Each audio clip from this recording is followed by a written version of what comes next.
The pilot projects have started. There are actually several groups that are trying to get involved in trying to do the culling of the deer herd and animal management.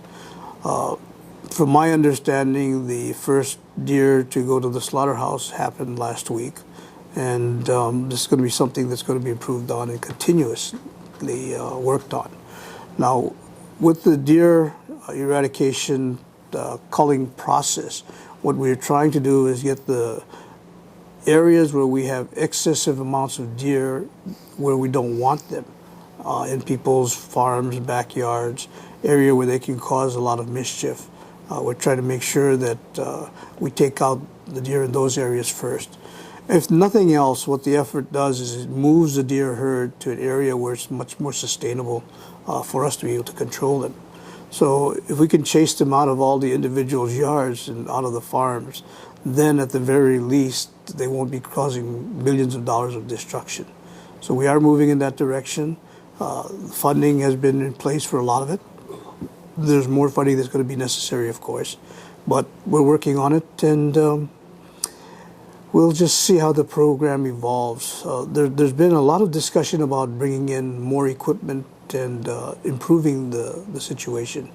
So even on Molokai, there's discussions, requests to try and come in with mobile slaughterhouses and trying to be able to get to the meat if the animals are killed in a fashion that will allow marketing of the animals.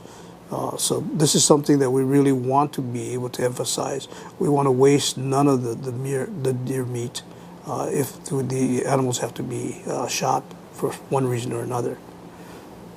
And again, we're doing this in a very controlled manner. Only people that are very highly qualified are being allowed to participate. A lot of people have asked if they can go in and they can join this because they think it's a great hunting party.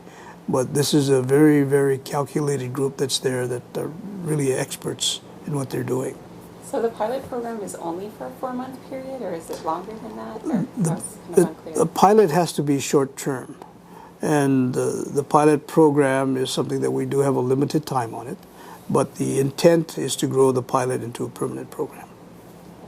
And then if you can give us an estimate on the deer population on the island, if you have any idea. The deer population estimates, depending on who you talk to, it's very, very hard to get an exact number because the deer are literally overrunning the entire island now.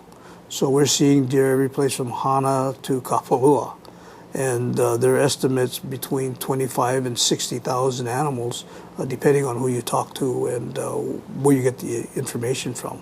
Again, there's no precise, accurate amount. A lot of it is estimation. But I can tell you that we've had reports, especially in the Ulupalako area, of animals 10 to 20,000 herds. So there's huge populations. And we're very concerned that if we don't do something to manage the animals, we're going to find a lot of dead animals because of starvation as we get further into the dry periods.